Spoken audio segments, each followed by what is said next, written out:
For someone who has either high non-HDL or high ApoB, what are the first 5 things you would have them do to reduce it? So I would first look at their saturated fat intake. How much are they consuming? And I would assess that level so we can decrease that to help with the body's ability, the liver's ability to recycle LDL. The second thing I would do is I'd look at their unsaturated fat intake and I would see, okay, saturated fat, are they having a lot of marbled red meat? Can I switch some of those to an unsaturated fat, for instance, omega-3 rich fish? Because unsaturated fat helps make HDL more functional to help bring more LDL back to the liver to be recycled. Okay, so that's going to help lower those numbers. The third thing is I would look and assess their fiber intake, their total fiber intake for the entire day. And if that's very low, I'm not going to all of a sudden bring them to 4 or 5 times that volume. They'll have a lot of GI distress. I will assess, okay, their total fiber is this much. Now, how can we add more into it slowly so that their body can tolerate it? The fourth thing, though, I would say is determining the difference between their soluble fiber intake and their insoluble fiber intake. Okay, how much is it of the binding cholesterol, the soluble fiber, the viscous fiber, and make sure we're adding more of those relative to also insoluble fiber, which is the broom that pushes it through. So we need to be looking at both soluble and insoluble fiber as well. And then ensuring good hydration.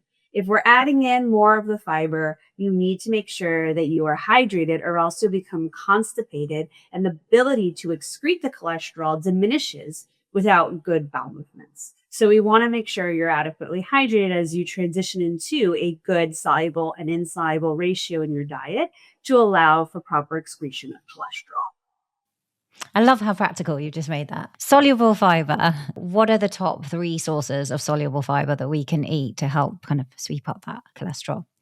Yeah, so it's found in things like oats. That's a good source. Raspberries is a great source. And things like chia seeds are a good source. When you put things in water that expand, you put chia seeds in water, they goop up all of the water.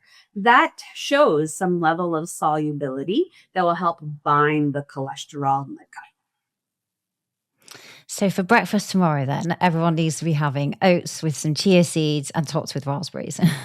I'd actually be careful because if someone's not used to eating soluble fiber, they may feel really bloated after that meal. So I wouldn't recommend that if you have no soluble fiber in your diet because it's too much. It's going to cause you to be backed up because it's too much soluble fiber. So I'd actually assess what you're eating. If someone's having, let's say, an egg, like an egg breakfast, maybe you add in half a cup of raspberries as your transition point and see how your body does. When we add in soluble fiber, slow and steady is very important in this diet plan because if you don't have it slow and steady and you become constipated, A, that doesn't feel good. B, it's not doing the mechanism of action we want it to, and it's not sustainable. So it's important to say, what am I already doing? And what's that 1 or 2 small changes I can make to make this tolerable on your GI tract, enjoyable, and then we can easily add more and more as your body tolerates.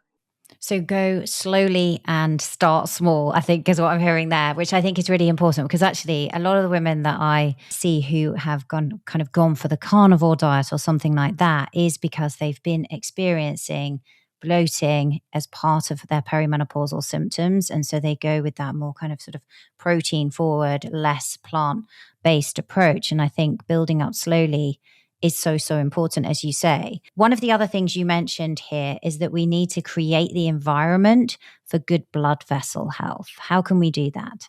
Yeah. So as women age and as men age as well, our nitric oxide bioavailability declines. Estrogen was protective because it also helped make our arteries more flexible. As nitric oxide declines, our blood vessel, instead of being more in the ability to vasodilate, it could be more in the constricted state. So blood pressure oftentimes can increase during peri and postmenopause. It's another silent factor. Most people are not checking their blood pressure routinely, and we want to make sure that we are checking it at home. Okay, so your blood pressure helps us assess for one component of endothelial health. Now, nitric oxide bioavailability decreases. That doesn't mean we can't produce it. It just means that we need to really focus on that. There are many foods you can eat to increase nitric oxide bioavailability. Beets, leafy greens, all of that is wonderful. But you may not see a movement on your nitric oxide test strips if your gut microbiome is diminished. So, in order to make nitric oxide, your gut communicates with your oral microbiome to make nitric oxide. If your gut health is not in optimal condition, you may not have much nitric oxide bioavailability. And just to go back to the carnivore comment, I've seen people who are on the carnivore diet for a year or two and they have a heart attack and they come to see me. It is much harder for me to get them, or much slower for them to get to their fiber goals, because I need to shift their gut microbiome from being more in a gram negative bacteria environment to be in a more conducive environment to be able to digest plants. The carnivore diet is a strict elimination diet.